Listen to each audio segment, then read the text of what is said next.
Hello, good morning, dear students. How are you? I hope you are all fine. Today we are going to explain, discuss and questioning, answering सब कुछ होने वाला है आपके इस video में। और आज हम डिस्कस करेंगे लाइट के बारे में। तो लाइट के बारे में हमें स्टार्ट करने से पहले एक छोटा सा पॉइंट है, उसके बारे में स्टडी करनी होगी। वो आपका पॉइंट है यहाँ पर आपका ऑप्टिक्स। अब आपके दिमाग में एक बात आएगा कि ये ऑप्टिक्स क्या है। तो ऑप्टिक्स में होता है आपका स्टडी ऑफ लाइट, है ना, स्टडी ऑफ लाइट, यानी कि हम इसमें लाइट के बारे में स्टडी करेंगे तो वहाँ पर आपका होगा ऑप्टिक्स। अब यहाँ पर ऑप्टिक्स की भी कुछ ब्रांचेस ऐड हो जाती हैं। यहाँ पर पहली ब्रांच है आपकी कौन सी, रे ऑप्टिक्स, ठीक है, ये रे ऑप्टिक्स होगा। ऑप्टिक्स तो यहाँ पे लिखा ही है तो हम इसे बार बार नहीं लिखेंगे। दूसरा होगा आपका वेव ऑप्टिक्स, ठीक है। तो जब हम स्टडी करते हैं किसकी, स्टडी ऑफ रे, स्टडी ऑफ रे, रे के बारे में स्टडी करेंगे। और जब हम स्टडी ऑफ वेव, यानी कि स्टडी ऑफ वेव के बारे में हम कर रहे होंगे इसमें, तब हम कहेंगे कि हम वेव ऑप्टिक्स के बारे में स्टडी कर रहे हैं, नॉलेज ले रहे हैं। और जब हम रे के बारे में स्टडी कर रहे हैं तो हम कहेंगे कि हम रे ऑप्टिक्स को जान रहे हैं। तो फिलहाल आपके इस क्लासेस में, जो आपकी क्लासेस हैं, इसमें आपका रे ऑप्टिक्स के बारे में डिस्कशन किया गया है, एक्सप्लेनेशन किया गया है। तो अभी हम इस वेव थ्योरी के बारे में नहीं जाएंगे। हाइगेंस ने जो बात बताई है ना, तो अलग अलग जो साइंटिस्ट उन्होंने आगे के बारे में चीज़ें, एडवांस लेवल चीज़ें बताई। तो हम वेव ऑप्टिक्स के बारे में नहीं अभी पता करने वाले हैं, हम बात करने वाले हैं रे ऑप्टिक्स के बारे में। तो सबसे पहले हमें समझना होगा कि भाई लाइट क्या होता है, व्हाट इज लाइट। तो सबसे पहले हम ये समझेंगे।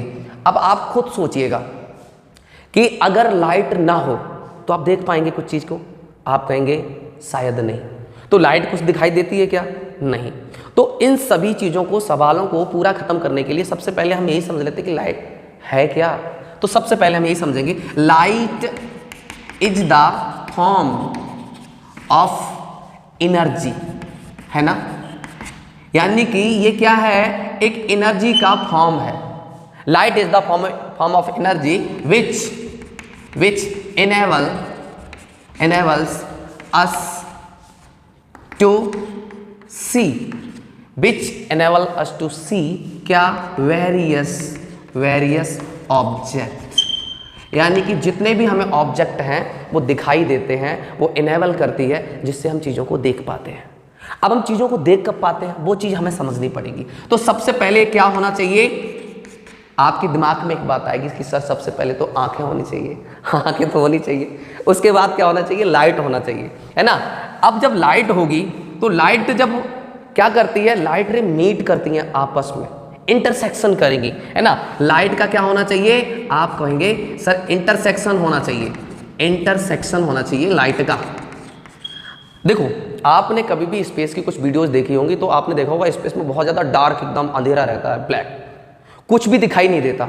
उसका एक ही रीजन होता है कि जो सनरेज है ना, वो तो आ रही होती है लेकिन वो किसी से इंटरसेक्ट नहीं कर रही होती, किसी से टकरा नहीं रही होती। और जब भी वो इंटरसेक्ट नहीं करेंगे तब तक कोई भी ऑब्जेक्ट दिखाई नहीं देगा। जब भी, यानी कि जब कोई बीच में हमें कब चीज़ दिखाई देती है, जब लाइट उससे टकराती है। जब तक लाइट नहीं टकराएगी तब तक हम चीज़ों को नहीं देख पाएंगे। बहुत इंपॉर्टेंट थ्योरी है। यहाँ से अगर आप इस बेस को समझ गए तो समझ लो लाइट की आप जड़ को, इसकी नींव है, उसको समझ पाएंगे। तो यहाँ पर हमने क्या कहा कि सबसे पहले लाइट होना चाहिए। लाइट फिर क्या करेगी, इंटरसेक्ट करेगी, और तब हमारे लिए क्या बनेगा, यहाँ पर लाइट इंटरसेक्ट करने के बाद यहाँ पर एक बनेगा इमेज, है ना। तब एक इमेज क्रिएट होगा, तब हमारे लिए चीज़ें समझ में आएंगी। अब यहीं से एक आगे एक थ्योरी समझ में आती है कि रिफ्लेक्शन ऑफ लाइट, है ना। लेकिन रिफ्लेक्शन ऑफ लाइट को समझने से पहले हम ये समझेंगे कि लाइट के कुछ रूल्स हैं, लाइट की कुछ प्रॉपर्टीज हैं। तो सबसे पहले हम इतना सारा सब कुछ हटाते हैं, तब हम आपको लाइट की प्रॉपर्टीज के बारे में बताएंगे। तब तक के लिए हम वीडियो को पॉज करते हैं। आप चाहें you can note down. Thank you.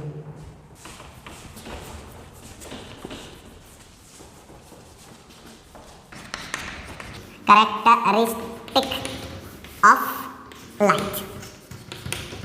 सही है, कैरेक्टरिस्टिक। तो चलिए अब हम समझते हैं कि लाइट के कुछ कैरेक्टरिस्टिक क्या हैं और उसके रूल्स क्या हैं, क्या क्या रूल्स को फॉलो करती है लाइट, उसके बारे में हम जानने वाले हैं यहाँ पर। तो अब तक हमने ये जाना था कि हमारे लिए जितने भी ऑब्जेक्ट हैं वो दिखाई कैसे देते हैं। तो हमें ज़रूरत पड़ती है उसमें किस चीज़ की, तो सबसे पहले लाइट की। लाइट के बाद क्या होना चाहिए, रिफ्लेक्शन होना चाहिए, है ना। और रिफ्लेक्शन होने के बाद क्या होता है, लाइट का होता है क्या, इंटरसेक्शन। है ना, इंटरसेक्शन होता है, यानी इंटरसेक्शन बोले तो एक दूसरे से टकराना, मिलना। जब तक लाइट का इंटरसेक्शन नहीं होगा तब तक हम चीज़ों को नहीं देख सकते। तो सबसे पहला कैरेक्टरिस्टिक अगर हम लाइट का बोलें तो light always tends to travel in straight path. इसका मतलब क्या हुआ? इसका मतलब ये हुआ कि लाइट हमेशा टेंस करती है। टेंस का मतलब होता है कोशिश करना, कोशिश करती है क्या? Travel in straight line, Sidhi line में जाने की कोशिश करती है। मोड़ तो आप किसी भी तरीके से सकते हैं उसके लिए, यानी कि जब वो एक मीडियम से दूसरी मीडियम में जाएगी तब भी मोड़ सकती है ना। तो कुछ हमने बोला था ना कि ऑप्टिक्स की दो आपकी ब्रांचेस हैं, एक रे ऑप्टिक्स और वेव ऑप्टिक्स। तो वेव ऑप्टिक्स में आप यही पढ़ने वाले हैं कि जो आपने अब तक पढ़ा कि light always travel in straight path, तो वो उसमें स्ट्रेट पाथ में ना जाकर वो अपना पाथ को चेंज भी करेगी। तो फिलहाल आपको यही समझना है, यहीं तक। और सेकंड पॉइंट आपका क्या कहता है? Speed of light remain constant in medium. क्या समझ में आया? यानी कि speed of light remains constant in a medium. एक मीडियम में लाइट की जो स्पीड है वो कांस्टेंट रहेगी, ऐसा नहीं कि चेंज हो जाए। एक अगर मीडियम रहेगा तब, और जब उसका मीडियम चेंज होगा तो लाइट की जो स्पीड है वहां पर चेंज हो जाएगी। दूसरा पॉइंट भी आपको समझ में आया होगा। फिर है आपका तीसरा point, speed of light is 3 × 10⁸ metre per second in a vacuum. और फ्री स्पेस, यानी फ्री स्पेस में लाइट की जो स्पीड है वो 3 × 10⁸ होती है metre per second. Fourth point है आपका, light is electromagnetic wave. Light जो है वो इलेक्ट्रोमैग्नेटिक वेव है, और वो आप किस में स्टडी करेंगे? वेव ऑप्टिक्स में। अभी आपको लाइट के कैरेक्टरिस्टिक के बारे में ही समझना है, और हम डीप स्टडी करेंगे चैप्टर में इन डिटेल्स में।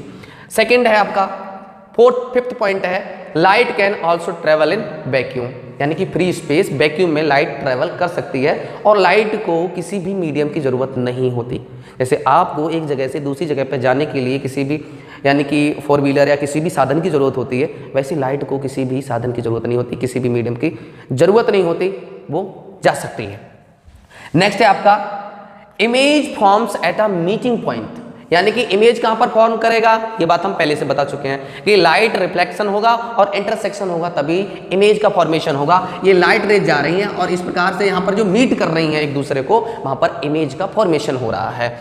तो image forms at a meeting point और इंटरसेक्शन ऑफ 2 और मोर लाइट रेज, जहां पर 2 या 2 से ज्यादा लाइट रेज आपस में इंटरसेक्ट कर रही होंगी, मीट कर रही होंगी, वहां पर आपका इमेज का फॉर्मेशन होगा। इतनी बात आपको समझ में आई होगी।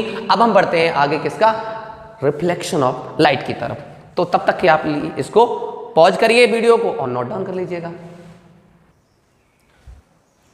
तो चलिए अब हम समझते हैं कि रिफ्लेक्शन ऑफ लाइट क्या होता है।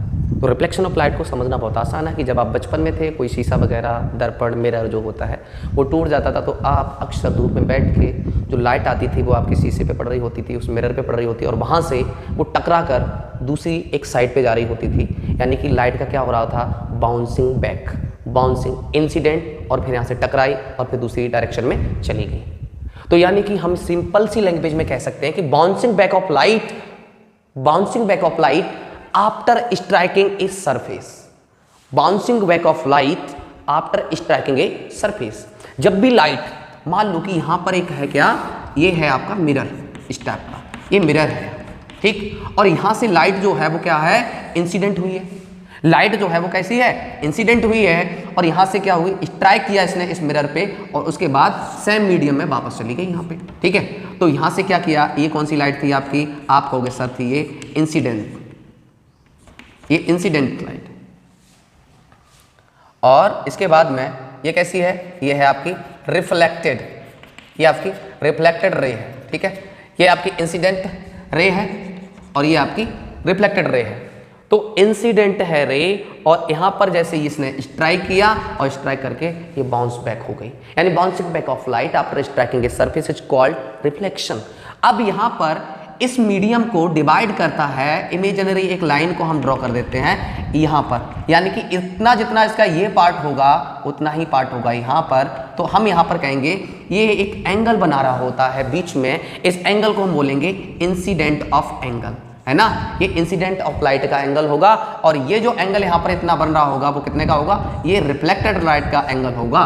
तो हमने यहां पर ये समझ लिया अभी कि रिफ्लेक्शन ऑफ लाइट क्या होता है कि जब भी कोई लाइट रे एक पॉलिश्ड एरिया पे, चिकने सतल पे, पॉलिश्ड एरिया पे आके टकराती है और वहां से टकरा कर वापस उसी मीडियम में चली जाती है, बाउंसिंग बैक ऑफ लाइट, तो उसको कहते हैं हम रिफ्लेक्शन। अब यहाँ पर कुछ रूल्स होते हैं। तो पहला रूल क्या है? पहला रूल ये है कि इंसिडेंट एंगल, इंसिडेंट ऑफ रे का एंगल इक्वल होता है किसके? रिफ्लेक्टेड रे एंगल के। तो हम यहां पर कहेंगे angle of incident ray, incidence ray always equal to angle of reflected ray, okay. Angle of incidence always, we can say here angle of incident equal angle of reflected ray। ये है हमारा पहला रूल रिफ्लेक्शन ऑफ लाइट का। Second rule क्या है? Second rule को लिखने से पहले मैं आपको समझाऊंगा कि देखो यहां पर आप देख रहे हो कि ये मिरर है। ये क्या है आपका? आप कहोगे ये है मिरर, और ये इसका कैसा है? ये वाला ये है आपका पॉलिश्ड एरिया, ठीक है, ये आपका पॉलिश्ड एरिया है। और यहां पर ये जो एरिया है वो कैसा है? ये आपका रिफ्लेक्टेड एरिया है, रिफ्लेक्टेड एरिया है ना, ये रिफ्लेक्टेड एरिया है। यहां से जो लाइट है इस एरिया से रिफ्लेक्ट होगी। तो यहां पर आप देख रहे हैं कि इंसिडेंट रे और रिफ्लेक्टेड रे, और ये क्या कहलाता है आपका? नॉर्मल। क्या कहलाता है ये? नॉर्मल। ये तीनों लाई करते हैं सेम प्लेस पर, एक ही प्लेस पर लाई करेंगे। इंसिडेंट रे, नॉर्मल और reflected ray lie on the same place. Clear हुआ? यहां पर कहेंगे incident ray comma normal comma reflected रे